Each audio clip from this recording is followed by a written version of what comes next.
le tour en trop et c'est parti. Mise en virage lente et progressive. Un quart, tu peux accélérer le geste. Un demi, trois quarts, ça percerie de sécu, vrille de sécu, vrille de sécu. Allez hop, marche arrière. On descend la main droite. Et là, t'oublies pas de défaire ton tour en trop. Ouais, joli. On ressort. Attention, ne te laisse pas tourner contre à droite. T'as une petite cravate à gauche contre. C'est l'aide commande, ouais. Joli coup. Bon, on a un peu trop accéléré et là, on l'a percé.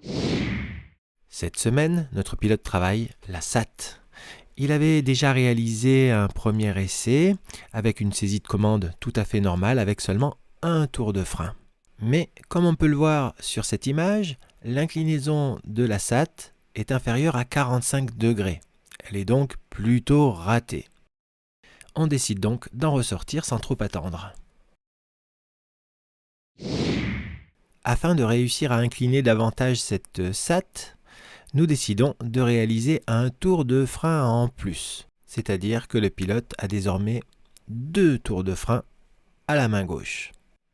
Il rentre progressivement en rotation, il tire de plus en plus sur sa commande de gauche et au bout de 3 quarts de tour, la voile décroche. À cet instant, le pilote doit ressentir un léger ramollissement de la commande. Il a désormais 2 possibilités, soit relâcher immédiatement les freins, y compris le tour de frein en trop, pour ressortir de la manœuvre en 360.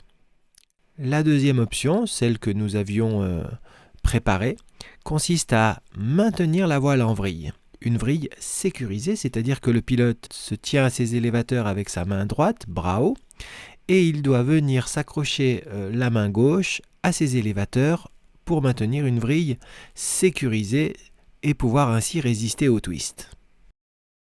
Il faut ensuite maintenir cette position, maintenir la vrille jusqu'à ce que la voile revienne au-dessus du pilote.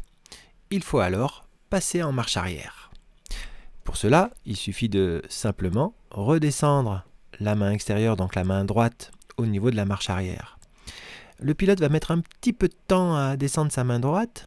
Du coup, la voile va marquer une attaque oblique, ce qui recrée un déséquilibre pendulaire. Heureusement, le pilote redescend correctement sa main droite et stabilise sa marche arrière. Mais attention, notre pilote a une saisie de commande asymétrique avec 2 tours de frein sur la main gauche. La consigne était de penser à d'abord enlever le tour de frein en trop sur la main gauche avant de sortir de la marche arrière. Mais il va un peu se précipiter, on le voit faire un bras haut ici, alors qu'il a toujours son tour de frein en trop sur la main gauche. Puis il effectue sa tempo tout à fait correcte et son bras haut.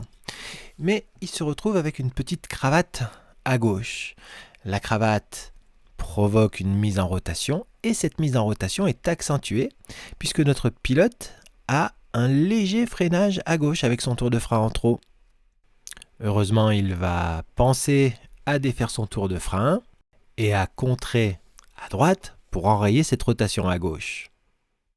Le contre manque un peu d'efficacité, on voit que la voile continue sa rotation, mais la cravate finit par s'ouvrir pratiquement toute seule, peut-être aidée par un léger freinage à gauche.